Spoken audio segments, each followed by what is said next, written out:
Okay, now we're going to start into the lower extremity. We're going to begin with the pelvis. We're on page 82. Okay, we're breaking it down into the ilium, ischium, pubis, and then you have the acetabulum, obturator foramen, sacrum, and coccyx. So up here on ilium, we are going to take out number 3, 4, and 5. The rest of them you need to know.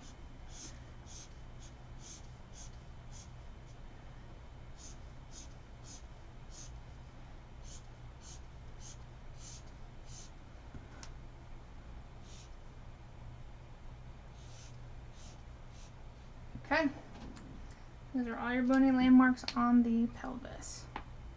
We're going to go over here to the femur. And on this page, we are going to take out number 8, then number 9, and number 10. Then we're going to skip down here to number 16 and 17. Okay. The rest of them are fair game, so make sure you get those ones down. Okay. Alright, we're going to do the lower extremity as a whole, so we're going to go through all the bones and all the muscles of the lower extremity. Okay, as far as this goes, we're taking these out, and you're going to put in the word notch. Hold on.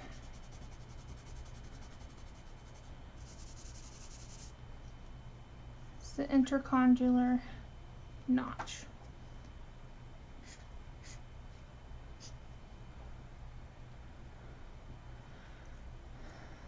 Then we'll take out the shaft of the fibula, soil line, shaft of the tib. Okay, everything else here is fair game.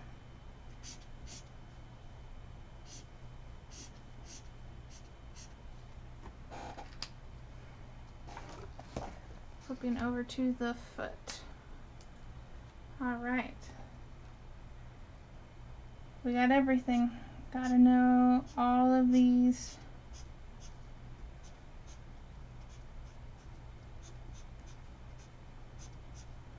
Cuboid, calcaneus, talus, tib, fib. That was on your last page. Navicular. Some of these repeat themselves. So make sure you get a list of everything you need to know.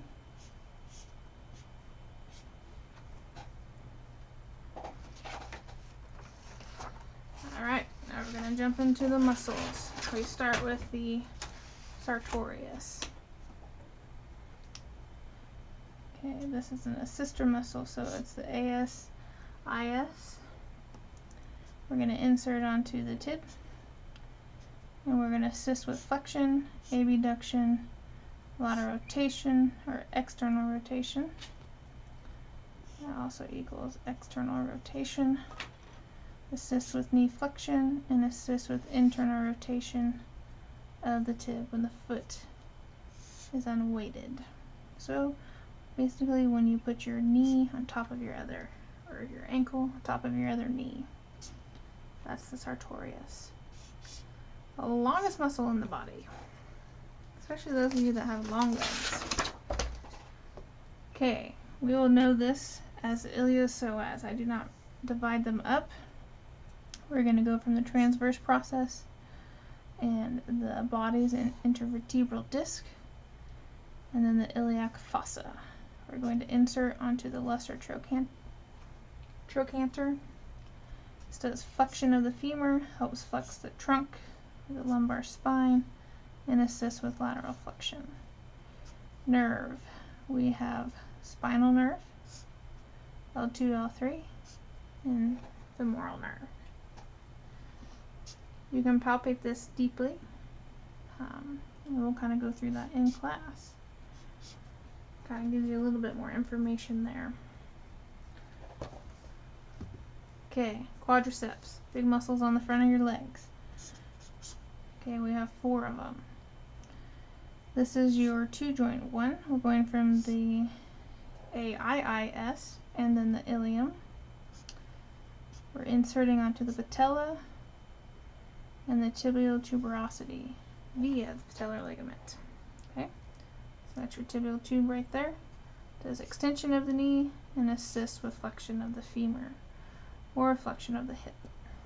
Femoral nerve, you can palpate each one of those, and we'll get to the other 3 on the next page here. Alright, so remember these are individualized, so make sure you have the correct origin and insertion. They all insert to the same place.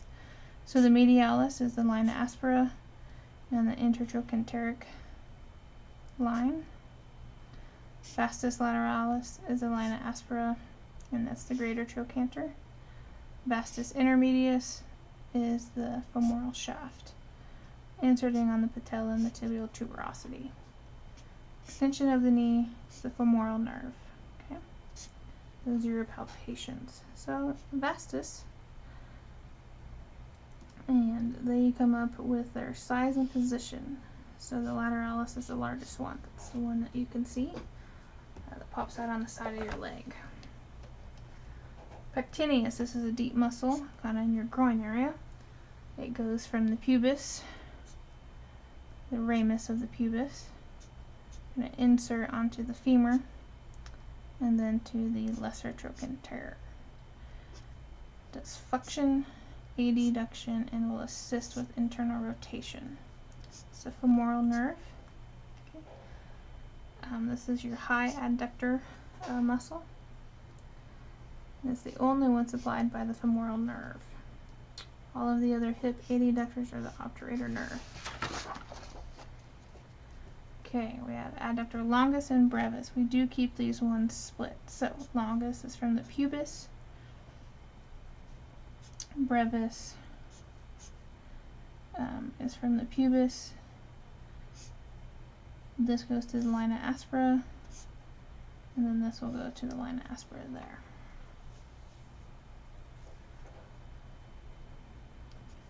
Adduction of the femur and assists with flexion. This is your obturator nerve.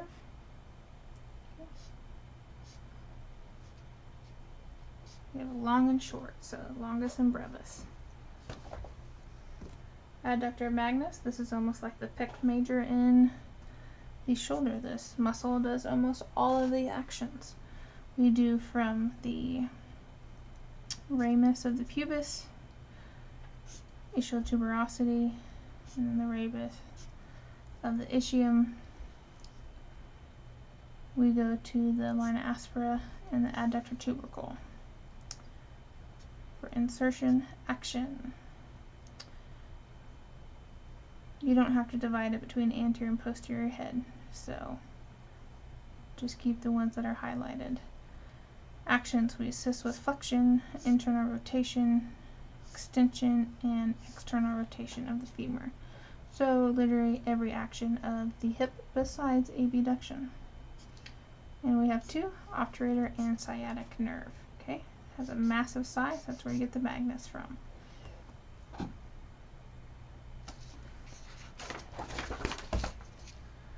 Gracilis.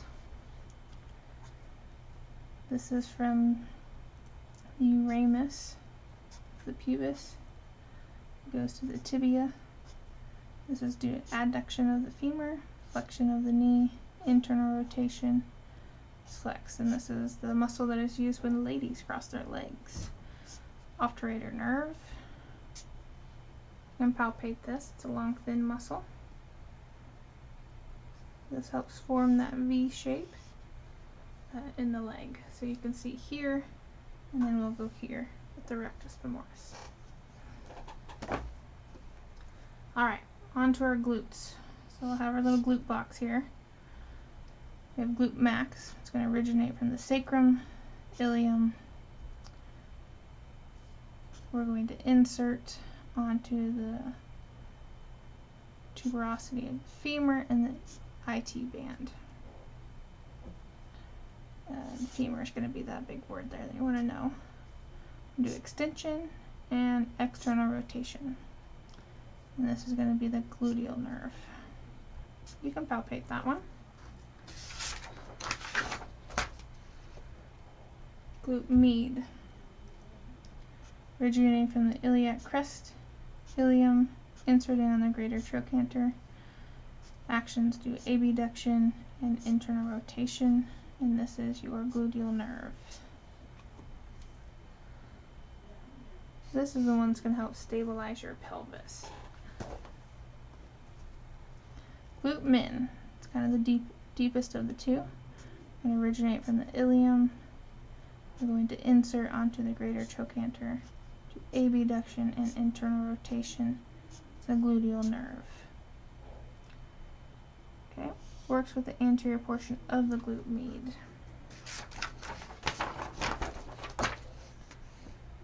TFL, or tensor fascia lata. Sorry, I got a little dyslexic there. Okay, TFL. Iliac crest, inserting into the IT band. And this is a lot of a sister muscle. Assists flexion, abduction, internal rotation. Provides stability of an extended knee while standing and ambulating. Provides that lateral stability and assists with extension of the knee. You have a gluteal nerve here. It's very palpable. Okay.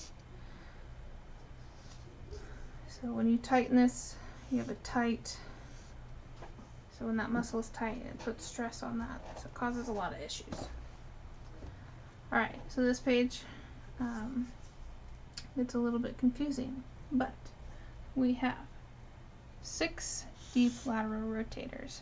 These are their names. Know all of those names. But know that the piriformis starts on the sacrum and then it inserts on the greater trochanter. Almost all of these insert on the greater trochanter except these 2. The piriformis is the one that you have to memorize. Action is lateral rotation or external rotation. Okay? And we won't worry about nerves, and we can palpate some of these.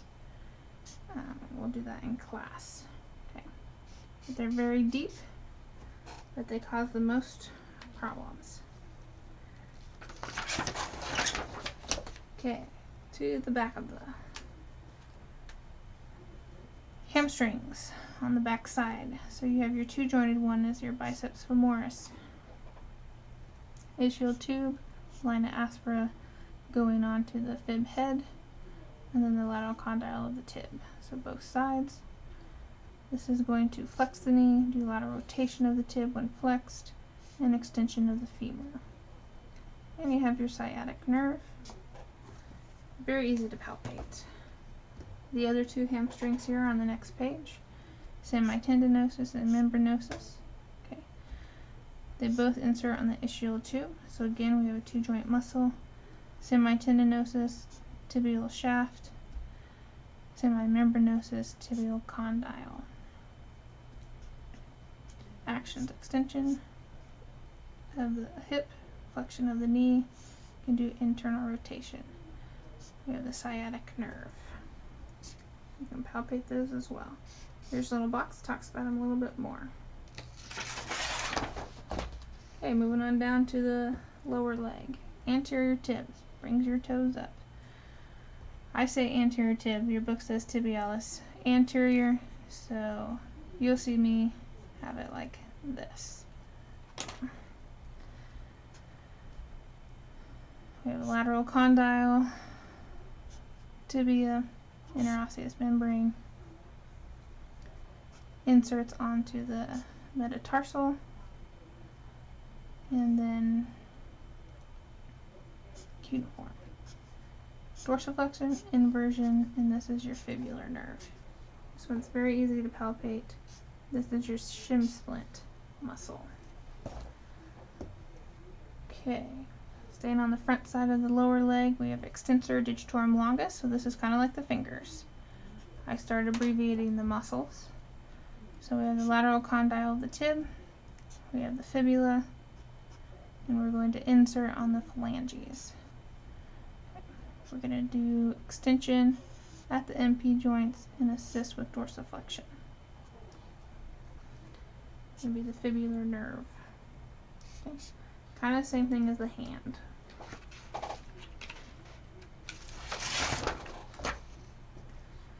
Extensor hallucis longus. Hallucis now means big toe.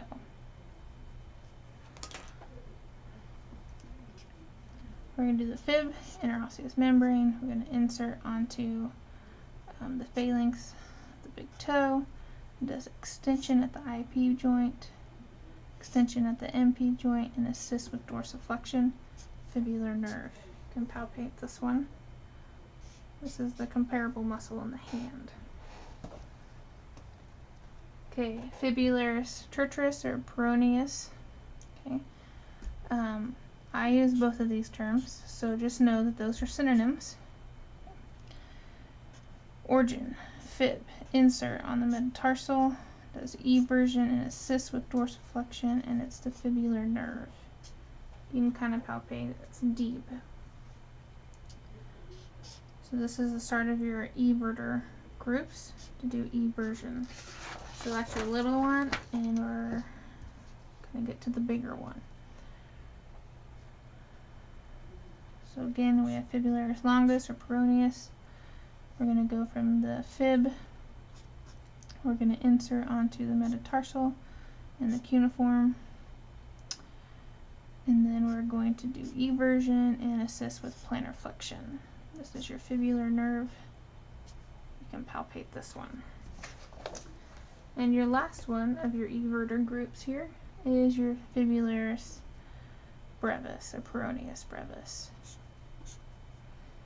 We're going to do fibula, metatarsal, eversion, assist with plantar flexion, and this is your fibular nerve. Okay. So, these are your muscles that get tired or they give out and they cause a sprain of those lateral ankle sprains. Okay. Okay, big gastroc muscle in the back of the lower leg.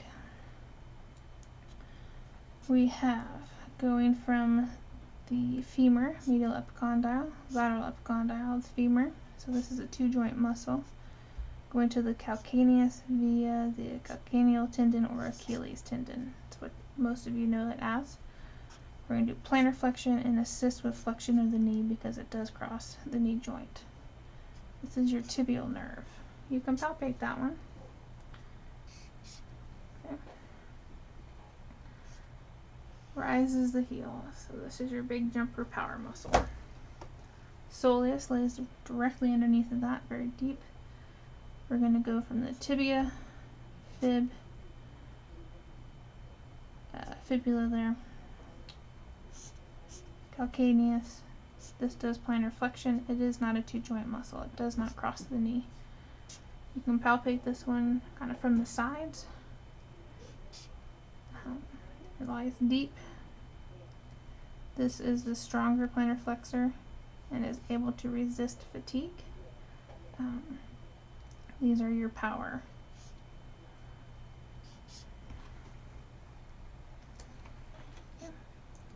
Achilles tendon is the strongest tendon in your body. Okay, posterior tibialis or tibialis posterior. This is how I have it. Posterior tib.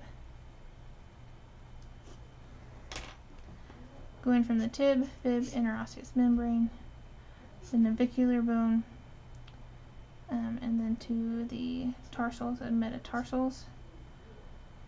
Does inversion and assists with plantar flexion, tibial nerve.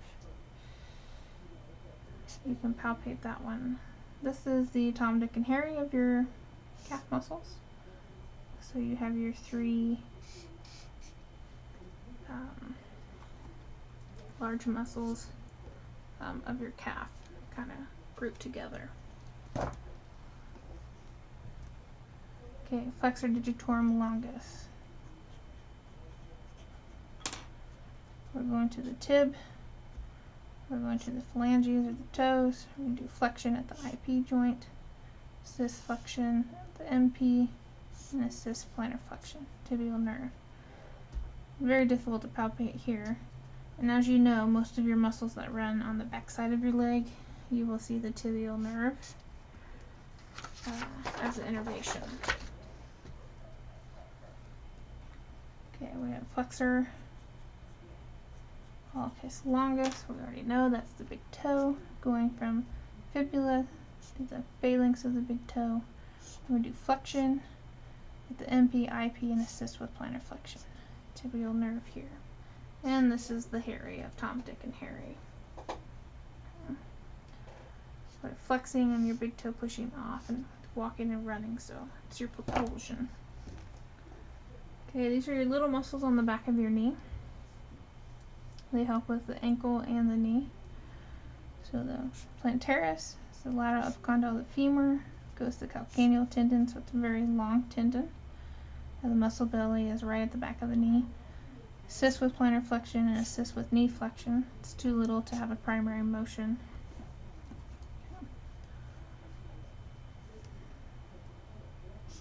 This plantaris is like the palmaris longus in the hand. Some people it's absent in. Popliteus here is the lateral epicondyle of the femur, goes to the tibial shaft. This does external rotation of the femur to unlock the extended knee, to initiate knee flexion. Okay? A lot of times this gets stuck in patients. It also does internal rotation of the tib when the knee is flexed. Okay? You have the tibial nerve here. Okay. This is your deepest muscle. Key thing is unlocking the knee there. Okay, extensor digitorum brevis.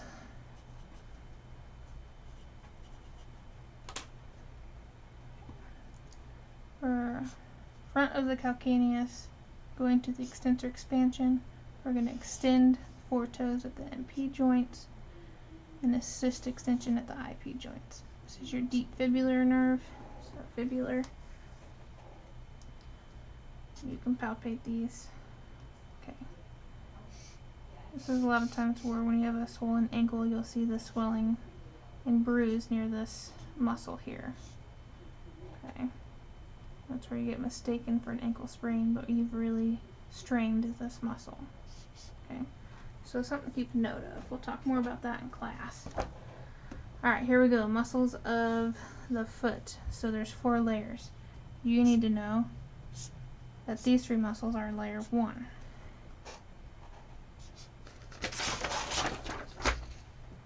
That these 2 muscles are in layer 2.